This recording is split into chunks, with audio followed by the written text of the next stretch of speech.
Hey, I just got a call. Emerald City Harley wants us to do a review on the new 2025 Pan America ST. And they sweeten the pot. There's a Mountain Dew in it for you.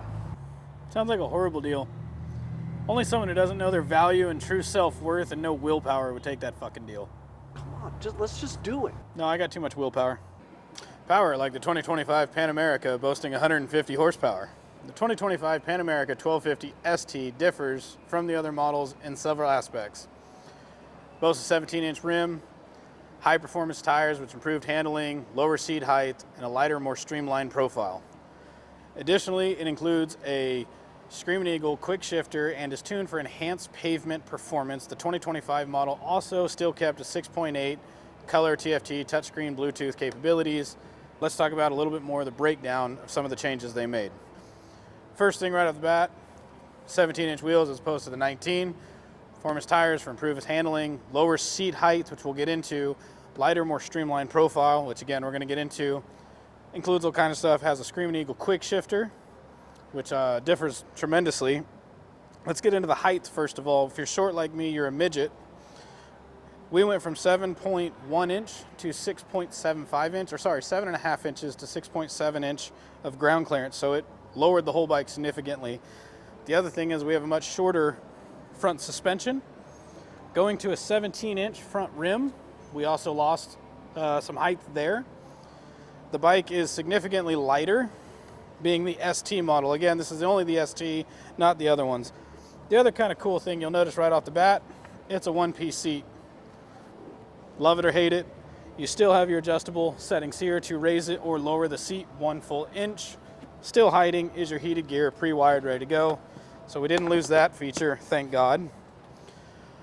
Moving on, you still have your 6.8 TFT, PTF, whatever you want to call it, touchscreen Bluetooth capabilities. From here, this is your home screen.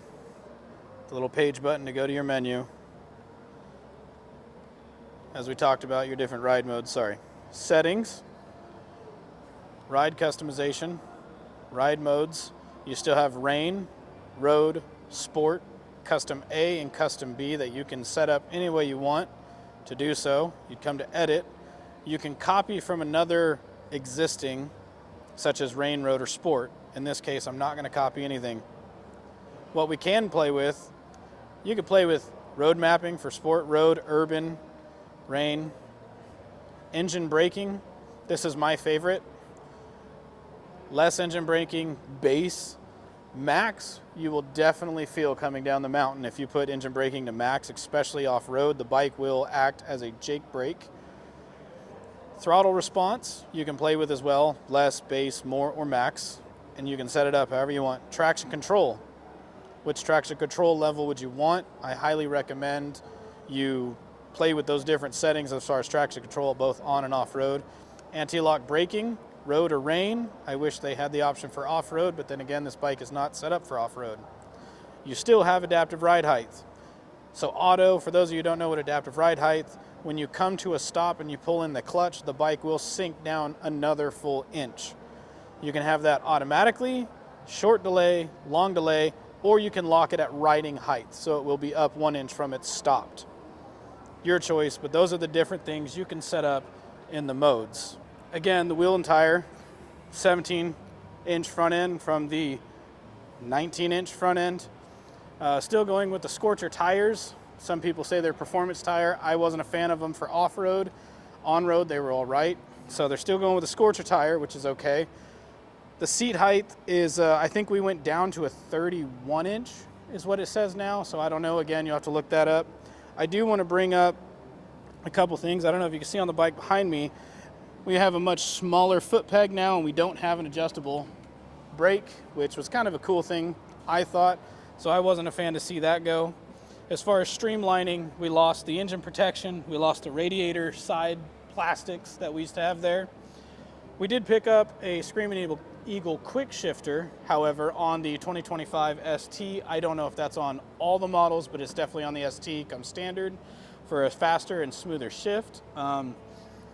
Sorry, our battery is still in the same location for all you haters that didn't like the battery down there. However, it did come with a much bigger battery. I believe they said it was the Dyna battery. So we have more cold cranking amps, along with some upgraded electronics and a few other software updates. They fixed the dying of the Pan America. If it didn't live on a trickle charger, they would just kill themselves when you're out on the trail. However, the new battery, update software, and electrical harness supposedly took care of that. While it took care of all that, it still maintained 150 horsepower and 95 foot-pounds of torque. The engine is a liquid-cooled Revolutionary Max 1250 V-twin, blah, blah, blah. If you're watching this, you probably already know that. This is an optimized version of the other Pan America for street-biased performance, obviously. You could probably beef this up and put everything on it to go off-road with it. However, it's going to be shorter, lighter, which is a bonus, and you're going to spend a lot of money just to turn it into one of those. For street riders, I think this is definitely a good alternative.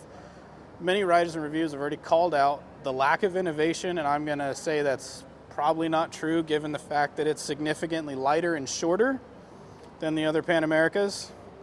I mean, I could tell you with my Pan America, I wasn't able to do that without losing it. And I'm sure all the salesmen are watching me as I almost drop their ST on the showroom floor, and then I'm going to make out of here like a, yeah. Anyway, let's talk about some of the known problems real quick.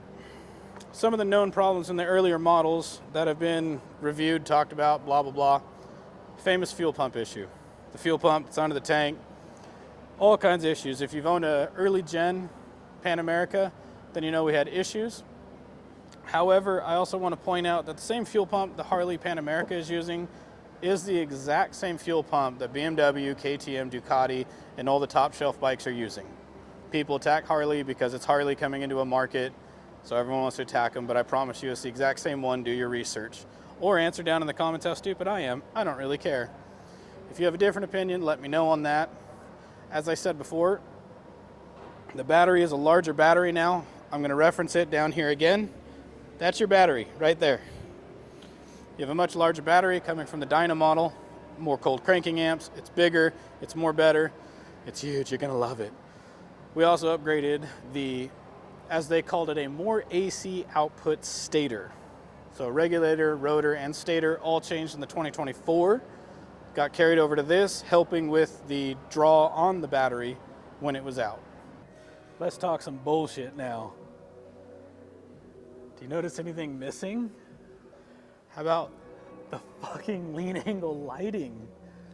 So apparently not only does the ST version come without the center stand, without hand guards, which is fine, you can add all that, without the guards here.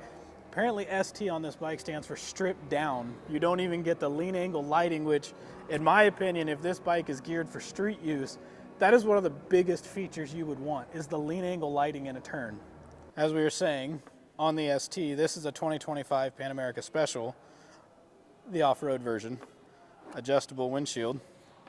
Right here, the lean angle lighting. For those of you who live under a rock and don't know what that is, as you're in a turn, these lights will kick on to whatever angle you're at. The more you lean, the more it turns on, and as you come out of the turn, they shut off. Not a huge deal, but you also cannot adjust the windshield on this bike. It is stuck here, much like the Gen 1s, it's wobbly. That no matter how many washers you put in there, you'll never get rid of that sound. So lots of new changes to this bike. I like the solo seat actually. They're not solo, but one piece. That's actually pretty cool. I like how light it is. And so yeah, I want to give a big shout out to our sponsors, Road Gears and Reaper Apparel, as well as Emerald City Harley Davidson here in Linwood, Washington, because I'm about to go pop some wheelies on their bike in the parking lot and really piss them off. So check out the deals on our riding gear while I'm out there, and I hope you enjoy this video. If you didn't enjoy it, I don't care, but you should definitely subscribe, like, comment, do all that fun stuff for us. And maybe there's another bike in here you want me to go talk about, or if you want to know a little bit more specifics about this bike in general, comment, send us a message, and we'll be sure to answer it.